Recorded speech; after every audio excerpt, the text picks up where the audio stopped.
Om Bhurabhuvah Svah Tatsaviturvarenyam Bhargo Devasya Dhimahi Dhiyo Yona Prachodayat. Om Shanti Shanti Shanti. Namaste my dear friends. This is 19th video on Sai Gita. So it starts with the heading Turn Actions into Yoga. Every action that is offered to the Lord and is performed without any personal interest becomes a holy sacrifice and can be considered as yoga. But when an action is performed with a personal interest in the action and its results, then it is nothing but roga, which in Sanskrit means disease. The root cause of all such disease is attachment. From attachment follows hatred and anger. These are the demons that will hide all your human qualities. It is the same for everyone. Once attachment and hatred begin to show themselves in you, they encourage all the demonic tendencies and you forget your true human nature. Therefore, Krishna commanded Arjuna, perform your actions free from all attachments.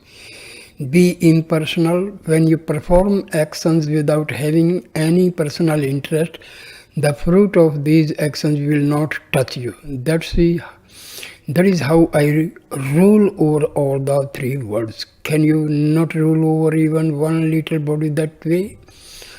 Develop the firm faith that when you remain disinterested in the rewards, you will be able to achieve many great tasks. But when you have attachment to the result of a task, you will be subject to disappointment. If you get the fruits you expected, you will be overjoyed. If you do not succeed, you will be worried. Try to control this sense of dejection and elation. Become truly wise. Do not allow yourself to be subjected to these wavering feelings of elation and dejection. There is no human being who is not engaged in actions. Every person has a human body for the express purpose of performing actions. To sanctify the body, you have to perform only good actions. For every action, there will be a fruit. You should realize that the joy which you get in performing an action is much greater than the joy you get from the fruit of the action. For example, on an auspicious religious festival, a family may choose to be together throughout the night with other devotees, relatives and friends to sing the devotional songs. As long as they are engaged in their practice and involved in their ceremonies, they are unaware of any feeling of fatigue. Even if some of them were suffering from fever, they would not mind. They would be completely absorbed in the function. During that period, when they are immersed in their practice, no one feels tired.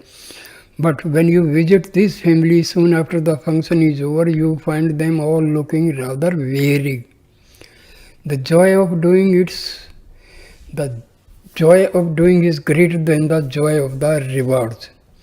You get joy while performing an action, but you do not experience joy to the same extent after the action is completed. You are simply deluded by the feeling that there is some joy in the fruit of the action, but truly speaking, there is no joy whatsoever in the fruit. The joy which you believe you get from the fruit is only a reflection. It is a shadow of the real joy. It is just a phantom joy. It is not the permanent joy that you are seeking. When the actions themselves are temporary and transient, how can the fruits derived from them be anything more than fleeting shadows? Perhaps you feel that by performing acts of charity or by doing good, involving yourself in good causes, participating in auspicious events or by engaging in various acts of personal sacrifice, you will earn heavenly rewards. However, Krishna declared that heaven is only temporary. He said, Arjuna, there is something which is far greater than heaven. Of course, you should always be good. I am not saying that you should stop performing good deeds, sacrifices, austerities, religious rituals, and the like. It is not only your right but your duty to continue with such good actions, but do everything you do with only the welfare of the whole world in mind. Do not act with any selfish motive. Perform every action selflessly, disinterestedly, concerned only with the peace, welfare and prosperity of all living beings everywhere. Do not be concerned with reaching heaven. Set your sight on a much higher goal beyond heaven. Heaven will last only as long as the merits of your actions last. Once these merits are exhausted, you will have to come back to earth. Therefore, give up your longing for heaven, which is temporary and impermanent. Cultivate nearness and dearness to the Lord. Become merged in Him. That's what is truly important. The principle of divinity is greater than heaven. When you understand the secret of actions and perform all your actions from the proper perspective, you will be able to acquire the divinity itself. The Gita brings the highest wisdom into daily life. The Gita has not asked you to renounce all worldly activities and become a sannyasi, a wandering mendicant. Some people are under the impression that the Gita should not be taught to children, for the youngsters might get a notion to renounce the world and go to the forest. Many people suffer from such wrong impressions. But consider the great number of people who have been teaching the Gita. Are they all sannyasis? Have they renounced all the things of the world? Did Arjuna, who heard the Gita directly from Krishna, become a sannyasi? The inner significance of the Gita has to be understood in the context of human nature as it is expressed in the world, in the everyday activities of people. The most important objective of the Gita is to bring down the priceless ancient wisdom to the level of the mundane world and raise worldly life to the level of the highest wisdom. The Gita brings down Vedanta into daily life and elevates daily life to the level of Vedanta. It not only introduces philosophy and spirituality into daily life, but it also introduces daily life into philosophy and spirituality. Hence, it reconciles spirituality and daily life. Human existence does not just involve the daily secular activities. It is not meant at all for just eking out a livelihood. The Gita teaches the sanctity of human life. It directs man to his ultimate goal. It teaches him how to make his livelihood in the world in a way that enables him to transcend the human condition and in a way that does not bind him to further human births. You will not be bound by your actions when they are performed selflessly, without any interest in the fruits. The Gita teaches you to develop non-attachment to all your activities, duties and possessions. What actually happens by having this attitude of detachment is that your actions become sacred. The Gita does not encourage you to renounce work. On the contrary, it encourages you to do your duty and perform all the activities appropriate to your status in life. But you must transform all these actions into sacred works by offering them to the Lord. For example, consider the work of a cook. Cooks perform their duties properly and do their job well when they keep their mind on the cooking. If instead they do everything keeping only the wages in view, then they will not have much interest in their work and the cooking will not be good. Cooking should be performed with a sense of love and absorption in the work and with the welfare of all in mind, without concern for the monetary rewards.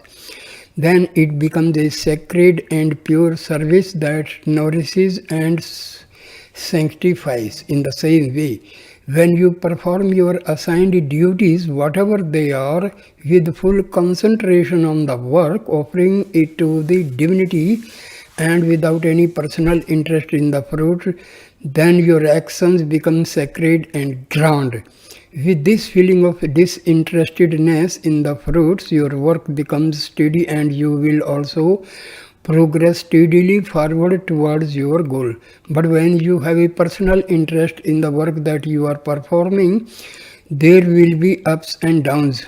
Fickleness will develop and your desires will quickly grow. Krishna held out King Janaka as an ideal person because he ruled his kingdom with this sense of detachment and thereby attained perfection. There are some people who have only outward vision.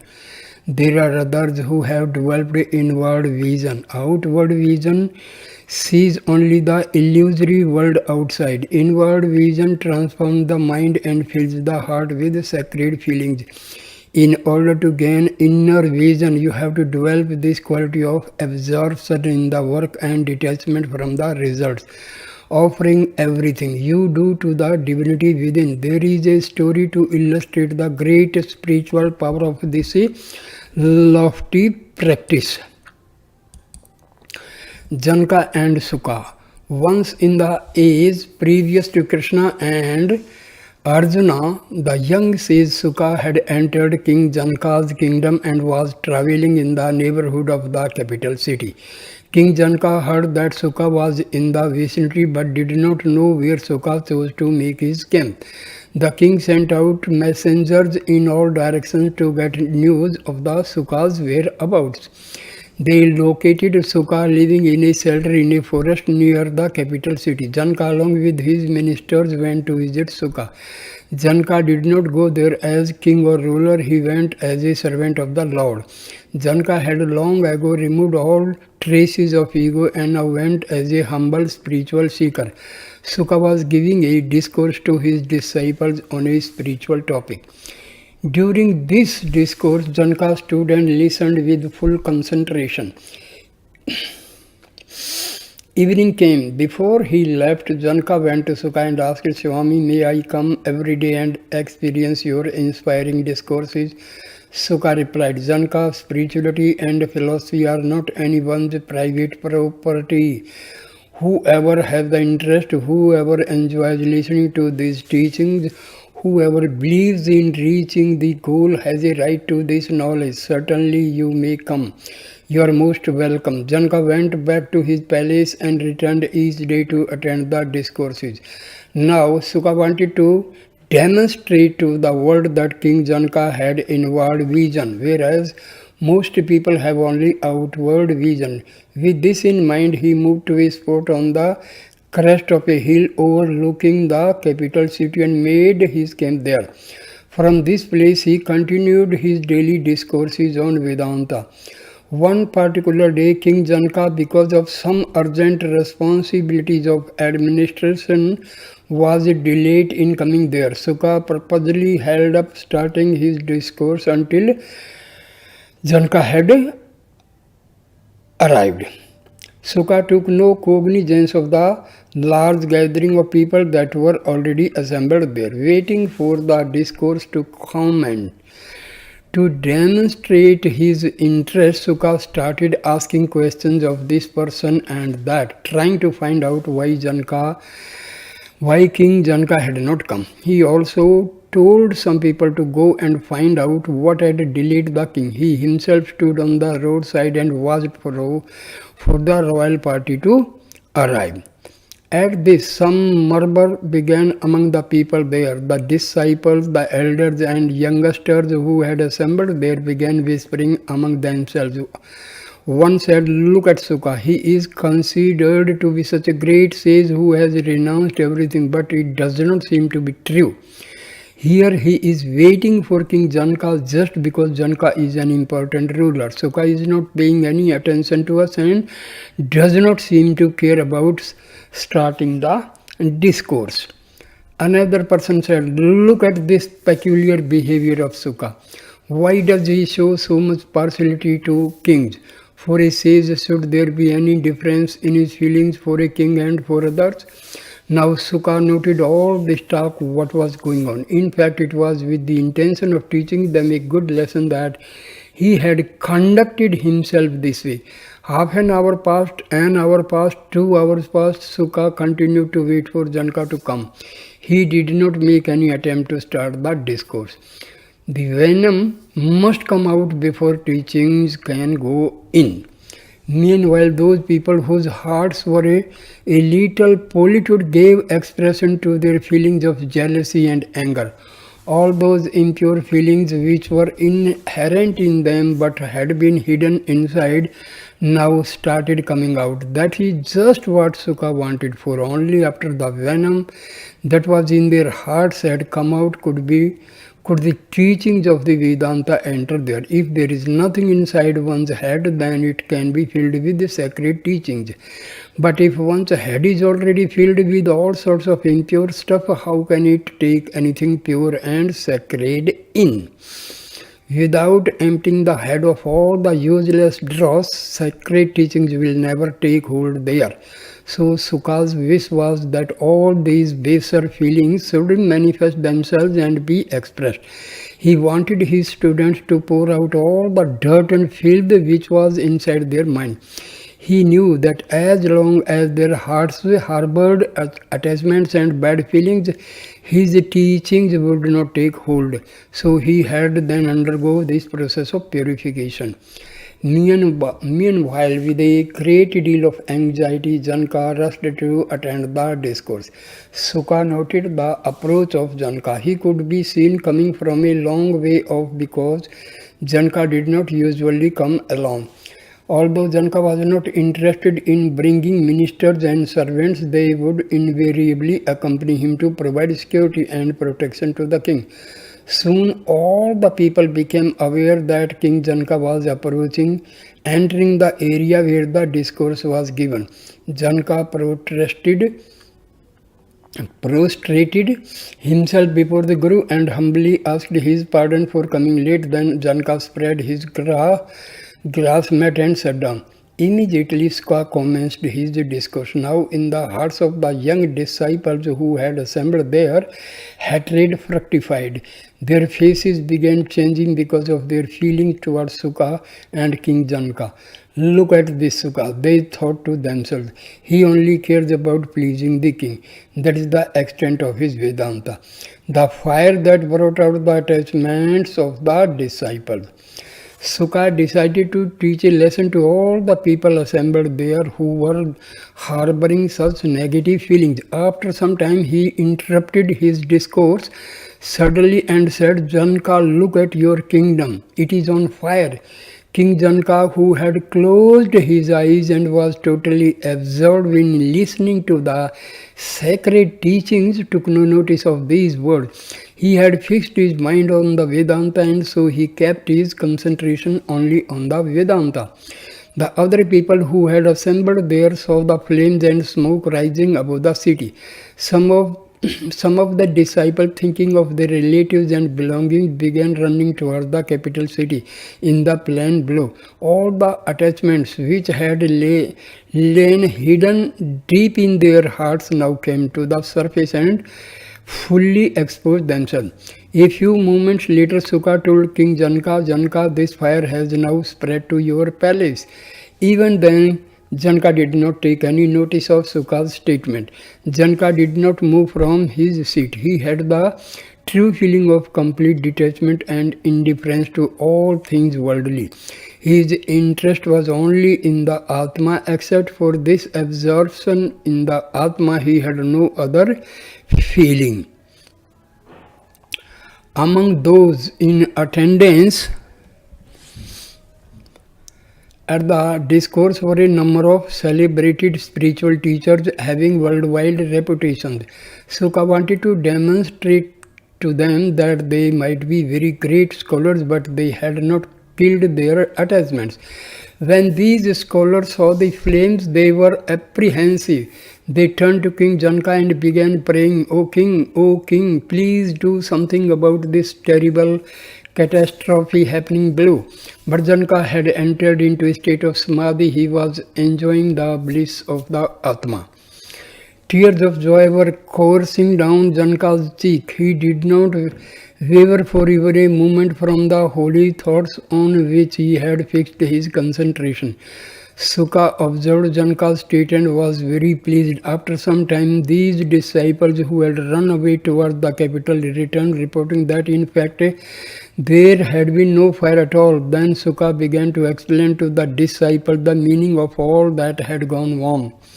Sukha said, "Well, children, I did not delay starting my discourse for 2 hours because Janaka is the king and therefore a very important man.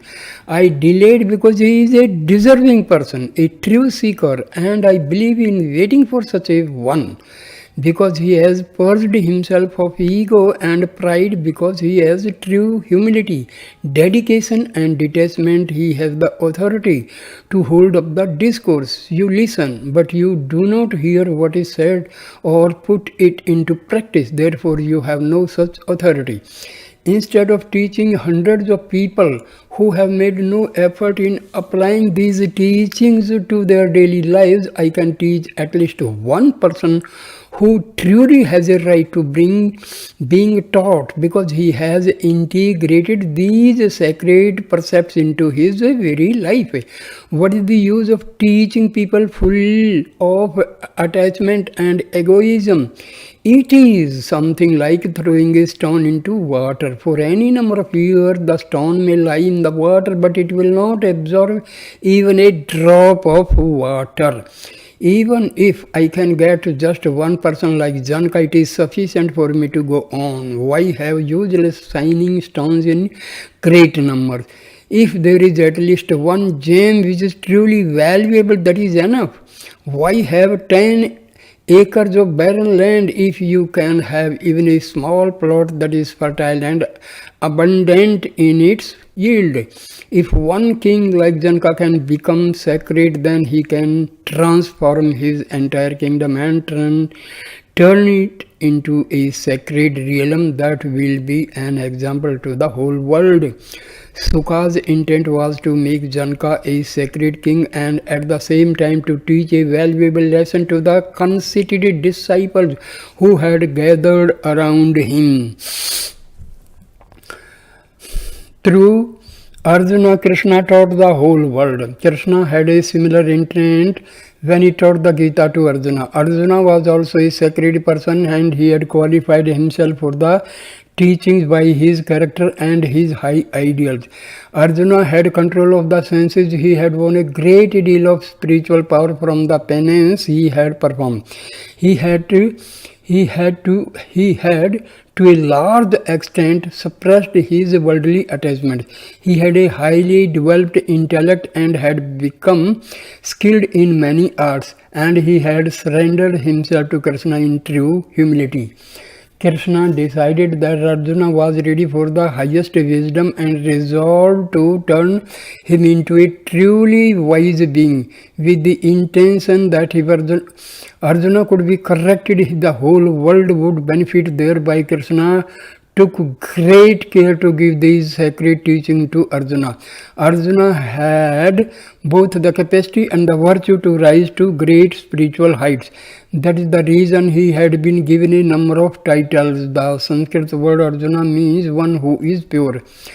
Another title Krishna gave Arjuna was the sacred hearted one. Another was the jewel of man. Arjuna was such a powerful person that he could, if he wanted to, undertake acts which would terrify the entire world. But Arjuna always acted purely in keeping with righteousness.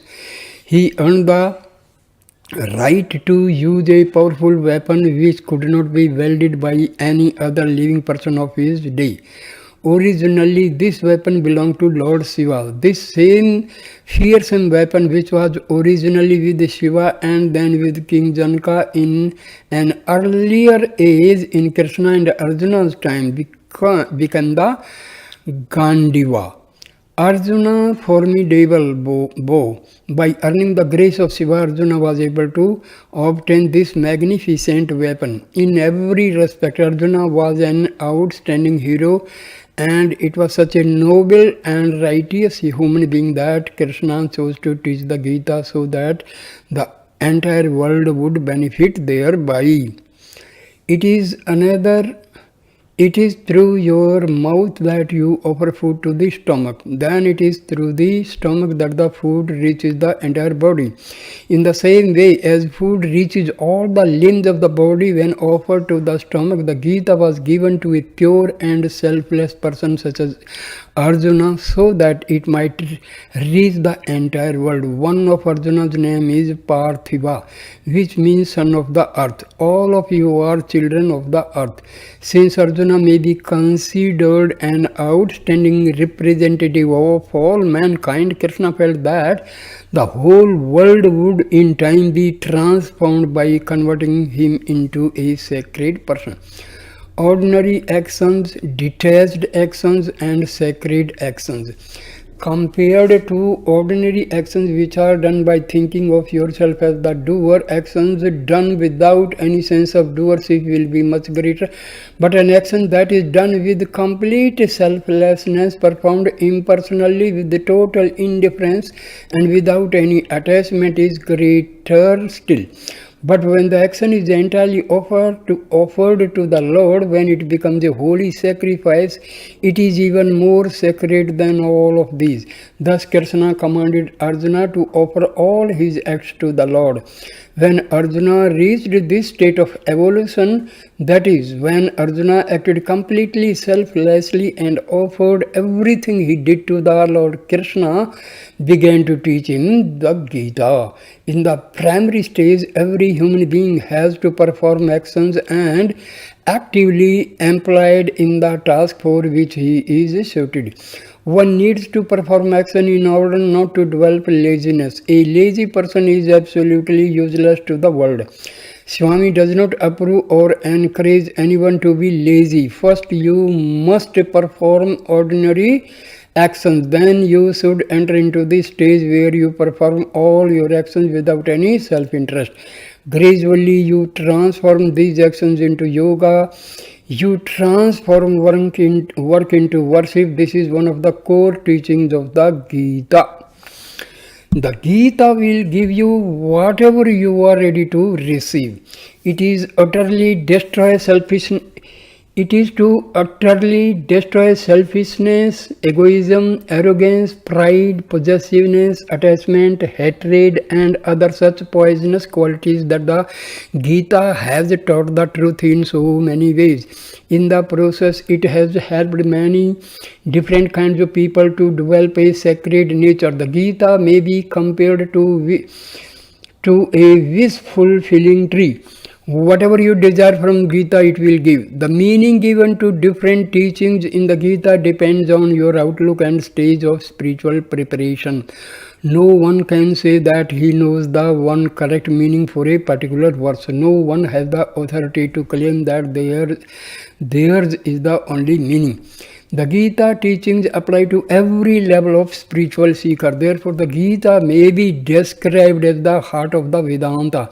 It is its very essence. The Gita is a treasure chest of gold. The Gita is a flower-strewn path. The Gita is the sport of all earnest seekers and aspirants. The Gita allows them to swim and survive in the sea of worldly life. The Gita helps them to traverse all the obstacles and reach their goal. A person who does not care for the Gita misses the very purpose of life. Whatever be your feeling, the meaning you will derive from the Gita will be commensurate to your level of spiritual development. For example, many of the devotees here will know the Sanskrit chant which is used as an incantation for invoking the blessings of the Lord. Its first line translates to the white-attired Lord. Lord Vishnu is this all-pervasive one. He is omnipresent. He is described as ash-colored. He is also described as having the color of the moon, being whitish, which is the same as saying that he has the color of ashes. He has also been described as having 4 hands and a most pleasing and sacred face, which does not exhibit any feeling of elation or dejection. This is the feeling of believers, and it is in this way that they pray to the Lord. But non-believers may use the very same words, although the image they describe with these words may be completely different. The Sanskrit word that starts this incantation also refers to the one who carries white clothes. In whatever situation you see this one, you find it does not exhibit any feelings. It is scarcely, and it has 4 limbs. One can take these attributes, put them all together, and say that these words describe a donkey. A donkey will be carrying white clothes from the washerman. It has 4 limbs, an scarcely body, and a most patient face. It is not tied down to any place. You can find it roaming in the roads in front of the houses everywhere. This is the meaning given to these very same words by non-believers. So, whether it is the exalted Lord or a lowly ass depends on how you look at it. Whether you are a devotee or a non-believer, and whether you are interested in or oblivious to such spiritual expressions. In the same way, the Gita yields up different meanings to different types of people. Based upon the state of your feelings, each of you will get the meaning which is appropriate to the stage you have reached on, the spiritual path. So in this Gita is a great wish-fulfilling tree. It is a celestial cow giving freely of its milk. You can take from it whatever meaning you like, whatever teaching you are ready to absorb. There is plenty of water in the ocean, but the amount of water you can take away from it depends upon the capacity of the vessel that you have brought to fill up. The water will be the same. The difference will only be in the size of the vessel. Likewise, there may be difference in your feelings, but the Gita is only one. The basic message of the Gita is the same for all. Its sacred purpose is to transform humanity into divinity. You should not take such a holy book lightly. You should approach the Gita with a deep feeling of devotion and commitment. You should chant the verses with genuine feeling and understanding, and you should practice daily at least 1 or 2 of the precepts given here. Only then you will gain complete fulfillment in your life.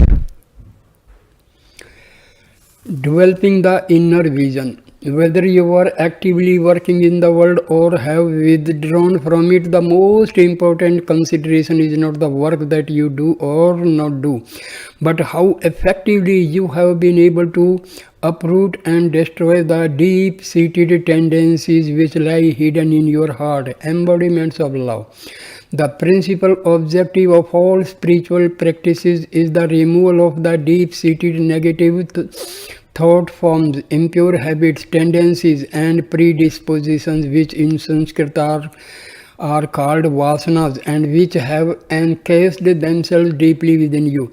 They manifest in your thoughts and actions as the twin evils of attachment and hatred, or attraction and repulsion. You must cleanse yourself of all trace of these evils which have harbored themselves inside you. You cannot run from your inner enemies. If you just run away to the forest or to a cave without performing the appropriate exercise to remove your inner enemies, then whether you like it or not, all your latent tendencies will continue to produce thoughts and actions that bind you. These impurities will lie there as seeds in your heart and prompt a stream of thoughts that will be saturated with likes and dislikes, desires and delusions. As a result, you end up forgetting your true human nature. The Gita has shown that if you can root out the entrenched tendencies that cling to your heart, then you are free to perform any action without concern for the results. From that point on, you will not be bound by any action that you may become engaged in. In other words, you will be freed completely from the fruits of your actions. People who do not understand this truth and end up renouncing all outside activities become mild in sloth and laziness. But the Gita has repeatedly warned that there is no room at all for laziness in the world of the spirit. What the Gita teaches is the yoga of impersonal action in which you remain totally detached and free of any personal interest in the work that you do and in the results that accrue from it. It means working with full concentration to the limits of your capacity for excellence, but orienting all your actions to the service of God and remaining established in God consciousness. You will not be able to reach this high stage of desirelessness in your actions and renunciation of the fruits of your labors as long as your vasanas which have arisen from past actions are unfavorable for spiritual progress. Transform all self-serving actions into selfless actions. You must first remove the negative tendencies which have driven all your ordinary self-serving actions that have kept you bound and replace these negative tendencies with positive noble qualities which are associated with beneficial and selfless actions. Then when you are firmly established in the stage of selfless service wherein you perform only good actions, you can go on to the higher stage where you renounce the fruits of all your actions. From there you will naturally rise to the stage of totally selfless impersonal yoga.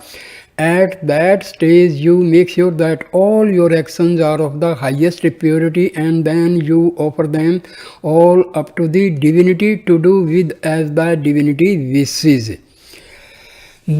What is the inner secret of performing work? It is the Gita's proclamation that only through positive, laudable activities can the negative tendencies be removed. The Gita advises you to be engaged only in good actions so that you will steadily purify your heart, but it goes further than that. It asserts that true purity of heart can be achieved only by dedicating all your actions to the Lord. Every action that you perform must be offered to God. Only then your heart be fully cleansed. Consider an example. When food is eaten after having been cooked and prepared in different ways, it is just ordinary food and you are subject to the good or bad effects of eating that food. However, if special care is taken in the preparations of this food to make sure that it is pure and worthy of being offered to the divinity, and then before consuming it, it is offered with full heart to God, then it becomes consecrated food. From that point on, this will no longer be ordinary food. Consuming it will confirm divine feelings, blessings, for it will be the sacred gift of the divinity. By the same token, all the many activities performed by you during the day fall into the category of ordinary actions. But when you perform these same actions, even if they are just little acts with the intention of making them on an offering to God, devoting their results not to your own pleasure but for the pleasure of the Lord, then your actions become sacred actions. In other words, your karma becomes karma yoga. It is only through such karma yoga that you will be able to rid yourself of all evil tendencies and make your heart pure. Purify your actions before offering them to God. What should be the qualities of the actions you offer at the feet of the Lord? How sacred should they be? Before an object is offered to an ordinary individual, you see to it that it has some utility, that it has some value, that it is pure and that it will be cherished. In other words, that it will be received with joy.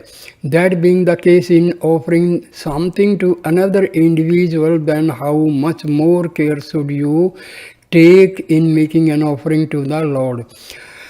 How very pure and extremely fulfilling it must be.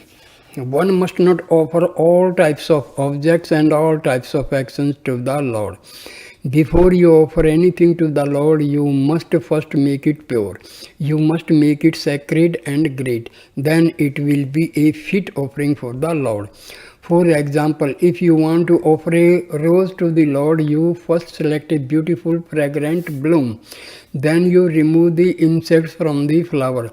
Next you remove the thorns and any imperfect leaves from the stem. And in a number of other ways you make your offering as beautiful, as pure as possible. Only then do you offer it to the Lord. Every action you perform should be like this flower which you offer to the Lord. Just as a fine fragrance is inherent in the flower you offer, so also your actions must be saturated with the fragrance of your love and sacredness. Just as the flower that you offer is beautiful and pure, so also your actions must be good and pure.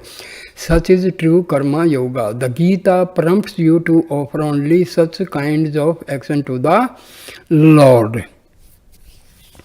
You must be able to distinguish between wise action and unwise action, and for that you must understand the difference between wisdom and ignorance. You must develop your wisdom until it expands and merges with the cosmic wisdom. The divine wisdom, anyone who wants to directly experience the Lord must develop this wisdom, and along with it a number of important qualities. The characteristics of an enlightened being. These qualities of a person endowed with spiritual wisdom are patience, determination, purity of body and mind, selfless love, and ever-present awareness and yearning for the indwelling divinity, and the 6 qualities which are known as the spiritual treasures, namely control of the mind, control of the senses, renunciation of selfish desires, endurance, and indifference to all kinds of opposites such as pain and pleasure, and unshakable faith in the sacred teachings, and contentment derived from a steady, unwavering mind. Let us consider the first of these qualities, patience. Patience or forbearance is one of the most important characteristics that every person should practice and possess. Many kings have been destroyed because they abandoned this quality of patience. Even great sages have lost all their spiritual merit because they neglected this quality. Countless scholars have come to ruin because they overlooked this invaluable characteristic. Patience can be thought of as the most important shield and armor for facing the battle of life. You quickly lose all your human qualities if you lose patience. As you have already seen, the quality of patience is an extremely important sign of a great person. Without patience, it would not be possible to become an enlightened person, an enlightened being. A resolute nature, in other words, the quality of determination and being endowed with a firm resolve, is the precondition for developing patience. Now, a resolute nature should not be associated with stubborn foolishness. In matters relating to spirit, firmness and resolute nature refer to a mind that is free from delusion and unsteadiness. Whatever obstacle is encountered, whatever troubles and problem arise, with a resolute nature you will remain firmly committed to pursue the task which you have undertaken until you achieve your final goal. If you do not have this quality of determination, then patience will have no basis and cannot develop in strength. Patience and determination are twins. One cannot exist without the other. Without determination, patience cannot establish itself, and without patience, determination will degenerate into arrogance. Next, let us consider purity. Just as you undertake various actions to purify your body, so also you must undertake various good actions to purify your mind. Through these acts, you can remove the attachments and desires that you have polluted your mind with egoism. Only when these negative qualities are eliminated will you be able to achieve self-control. Just as a tortoise is free from loosen its limbs and come out of its cell, or to withdraw itself back into its cell, in the same way you should be able to control your senses and use them when you need them. The Gita has affirmed that these are also very important qualities of a wise person. So I end this video here. Thank you for watching and listening this video. Please like, comment and share the video and subscribe my channel. Thank you, my dear friends.